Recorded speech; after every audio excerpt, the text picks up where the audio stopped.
చిన్న ఇంజెక్షన్ ద్వారా మోకాలు మరియు నడుము నొప్పులకు దీర్ఘకాలిక పరిష్కారం. డాక్టర్ ప్రకాష్ గుడిపూడి. సంప్రదించండి. Allied's pain and pain management centre, Hyderabad. Karimnagar Lok Sabha ఎన్నికలకి భారతీయ జనతా పార్టీ జాతీయ ప్రధాన కార్యదర్శి కరీంనగర్ సిట్టింగ్ ఎంపీ సమాయత్తమవుతున్నారు. ఈ నెల 10 నుంచి ప్రజాహిత యాత్రకి ముహూర్తం ఖరారైంది. కొండగట్ల ఆంజనేయ స్వామి ఆలయంలో ప్రత్యేక పూజలు చేసి యాత్ర కొనసాగుతుంది. ఈ యాత్రకు సంబంధించి మరింత సమాచారం తెలుసుకుందాం. నమస్తే. ఎట్లా యాత్రకి ప్లాన్ చేశారు? యాత్రకు రూట్ మ్యాప్ ఏంటి అసలు? యాత్ర ప్రజాహిత యాత్ర ఈ నెల 10వ తారీఖు నుంచి మన వేములవాడ నియోజకవర్గంలోని మేడిపల్లి నుంచి యాత్ర ప్రారంభం కాబోతున్నది. 10వ తారీఖు నుంచి 15వ తారీఖు వరకు వేములవాడ సిరిసిల్ల నియోజకవర్గాలు దాదాపు అన్ని మండల కేంద్రాలను చేరుకోవడం జరుగుతుంది. 16th, 17th, 18th national council meeting ఉన్నాయి కాబట్టి ఒక 3 days బ్రేక్ ఇచ్చి మళ్ళీ 20th నుంచి కంటిన్యూస్గా మిగతా అన్ని నియోజకవర్గాలు అన్ని మండలాలను టచ్ చేసే విధంగా ఈ యాత్ర కొనసాగుతున్నది. 10th రోజు ఉదయం కొండగట్టు ఆంజనేయ స్వామి వారి దర్శనం చేసుకొని మేడిపల్లి నుంచి ఈ యాత్ర ప్రారంభించబోతుంది. లోక్సభ ఎన్నికల్ని 3 పార్టీలు ఛాలెంజ్గా తీసుకున్నటువంటి పరిస్థితి తెలంగాణలో కనబడుతుంది. భారతీయ జనతా పార్టీకి ఏ విధంగా ప్రజల ముందుకు వెళ్ళేటువంటి అవకాశం ఉంది ఈ దఫా? ఇప్పుడు బీఆర్ఎస్ పార్టీ పోటీ అన్న వద్దన మీమాంసలో ఉంది. కాంగ్రెస్ పార్టీకి క్యాండిడేట్ లేరు కాబట్టి కరీంనగర్ పార్లమెంట్ నియోజకవర్గంలో ప్రజలందరూ కూడా తిరిగి మోడీ గారు ప్రభుత్వం ఏర్పడాలి, మోడీ గారు ప్రధానమంత్రిగా కావాల్సిందే అని చెప్పి ఒక ఆలోచనతో ఉన్నారు. ఏ సర్వేలు చూసినా భారతీయ జనతా పార్టీకి అనుకూలంగా ఇవాళ వాతావరణం నిర్మాణమైంది. ఒకటి గ్రామ పంచాయతీల నిధులు కానీ, ఇవాళ ఈ కరీంనగర్ పార్లమెంట్ నియోజకవర్గ అభివృద్ధి నిధులు కానీ కేంద్రం ఇచ్చిన నిధులు తప్ప గత రాష్ట్ర ప్రభుత్వం ఒక్క పైసేయలే. ఈ ప్రభుత్వం కూడా 6 గ్యారెంటీలు అని చెప్పి అమలు చేసే పరిస్థితి లేదు, కేవలం తప్పించుకునే ప్రయత్నం చేస్తున్నది. కాబట్టి ఇంతవంత అభివృద్ధి జరగాలంటే, తెలంగాణ రాష్ట్రం బాగుపడాలంటే, కరీంనగర్ పార్లమెంట్ అభివృద్ధి చెందాలంటే ఇవాళ మోడీ గారి ప్రభుత్వం మళ్ళీ రావాలి. మోడీ గారు ప్రధానమంత్రి కావాలంటే మేము ఇక్కడ ఎంపీని గెలిపించాలి.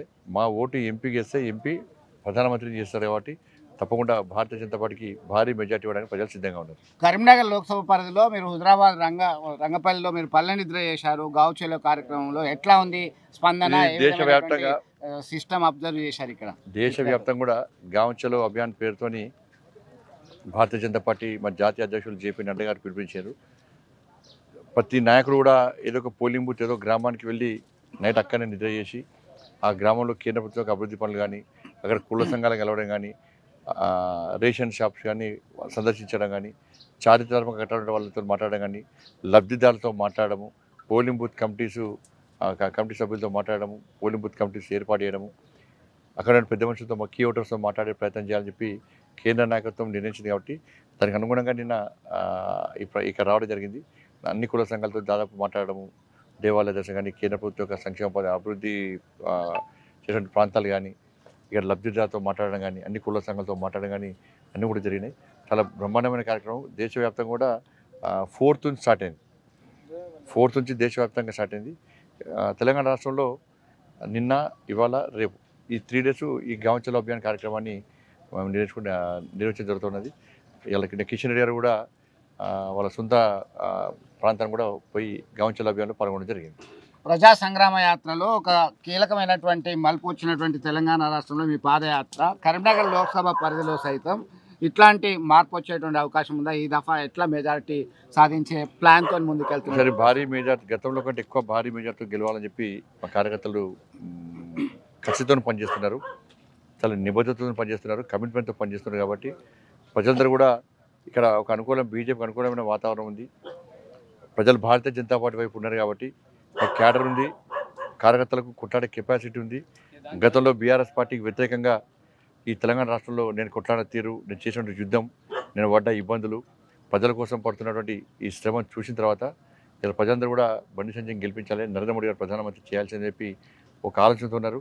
ప్రజా సంగ్రామ యాత్ర పేరుతో 150 రోజుల పాదయాత్ర, 150 రోజుల పాటు 1600 కిలోమీటర్ల పాదయాత్ర ఎండనక వాననక చలనక తిరిగినటువంటి సందర్భం కానీ, అక్రమంగా పెట్టిన కేసుల విషయంలో కానీ నిరంతరం ప్రజల కోసం తిరగడం, తెలంగాణ రాష్ట్ర ప్రజల్లోకి తీసుకెళ్లడంలో సఫలం చెందిన అనుకోవచ్చు. ఎందుకంటే చాలా మందికి చేసిన పనులు చెప్పుకోలేక టైం కూడా ఇవ్వలేదు. ఈ మధ్య బీజేపీ రాష్ట్ర అధ్యక్షునిగా ఉన్నారు మీరు. ఈ మధ్య ఏమంటే రాష్ట్ర వ్యాప్తంగా కూడా దేశవ్యాప్తంగా కూడా నరేంద్ర మోడీ గారి సంక్షేమ పథకాలు ప్రజలకు తెలియడానికి అనేక కార్యక్రమాలు తీసుకుంటున్నారు. వికసిత్ భారత్ జనసంకల్ప యాత్ర ద్వారా ఇవాళ అధికారికంగా కార్యక్రమం నిర్వహించడం ద్వారా ప్రతి గ్రామంలో కూడా కేంద్ర ప్రభుత్వం యొక్క సంక్షేమ పథకాలు కేంద్రం చేస్తున్న అభివృద్ధి విషయంలో లబ్ధిదారులతో సహా మాట్లాడించే ప్రయత్నం చేసిన తర్వాత ప్రజల లోపల చర్చ జరుగుతున్నది.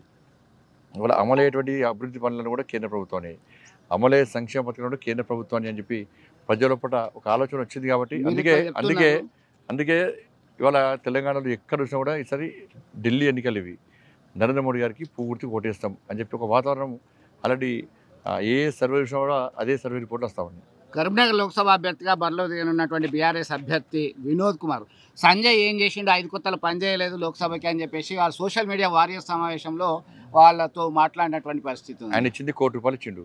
దేనికి? కరీంనగర్ నుంచి వరంగల్ రోడ్ రిపోర్ట్ ₹1 కోటి ఇచ్చిండు. ఆయన ఏం చేసిండు? నేనే నేషనల్ హైవే తెచ్చిన అంటున్నాడు. ఏవి మరి ఆయన హయాంలో ఎందుకు జరగలేదు? 10 సంవత్సరాలు వీకెండ్ 500 ప్రశ్నలు అడిగినా అంటున్నాడు. 500 ప్రశ్నలు అడితే ఎవరు? కేసీఆర్ కుటుంబానికి పైసలు చంపుకోవడానికి ఉపయోగపడ్డది. నువ్వు 500 ప్రశ్నలు అడితే 5 సంవత్సరాల్లో కరీంనగర్ స్మార్ట్ సిటీ నిధులు రాష్ట్ర ప్రభుత్వం దారి మళ్లించింది. మ్యాచింగ్ అంటే ఇవ్వలే. ఈ పార్లమెంట్ వేదికగా ఎందుకు ప్రశ్నించలే?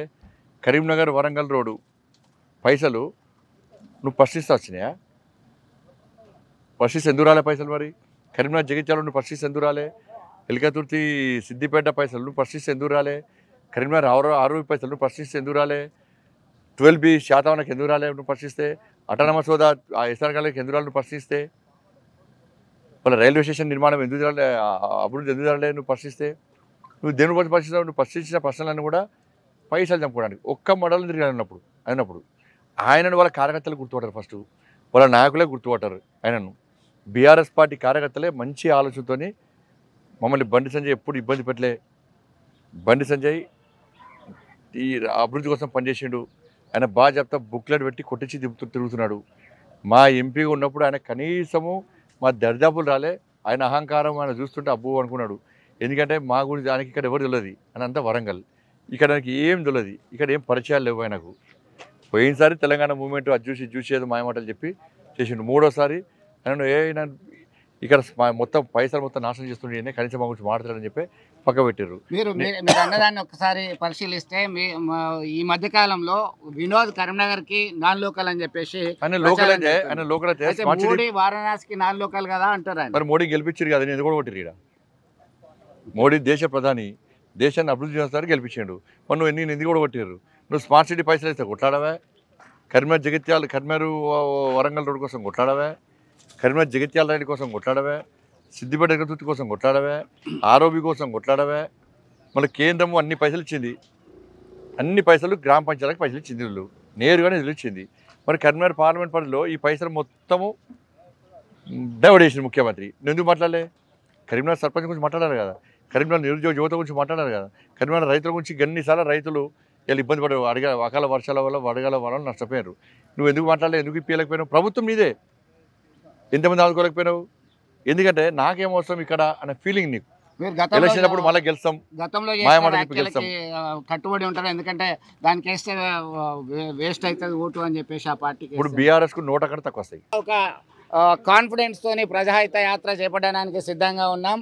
ఖచ్చితంగా ప్రజల ఆదరాభిమానులు కార్యకర్తల యొక్క ప్రజల్లోకి వెళ్ళి చొచ్చుకపోవడము, అలాగే అనేక కార్యక్రమాలు కేంద్ర ప్రభుత్వం చేసినవన్నీ కూడా చెప్పుకొని ప్రజల్లోకి వెళ్తాం. ప్రజల మద్దతు గతంతో కంటే అధిక మెజార్టీ సాధించడానికి సిద్ధంగా ఉన్నామనేటువంటి ధీమా వారి మాటల్లోనే వ్యక్తమవుతున్నటువంటి పరిస్థితి. ఇది ఇక్కడ తాజా పరిస్థితి. వీడియో జర్నలిస్ట్ సుమంత్తో కలిసి హైదరాబాద్ నుంచి RTV కోసం చంద్రశేఖర్. మరిన్ని వీడియోస్ కోసం ఛానల్ ని సబ్స్క్రైబ్ చేయండి, లేటెస్ట్ అప్డేట్స్ కోసం వాట్సాప్ ఛానల్ ని ఫాలో చేయండి, అండ్ లింక్ డిస్క్రిప్షన్ లో ఉంది.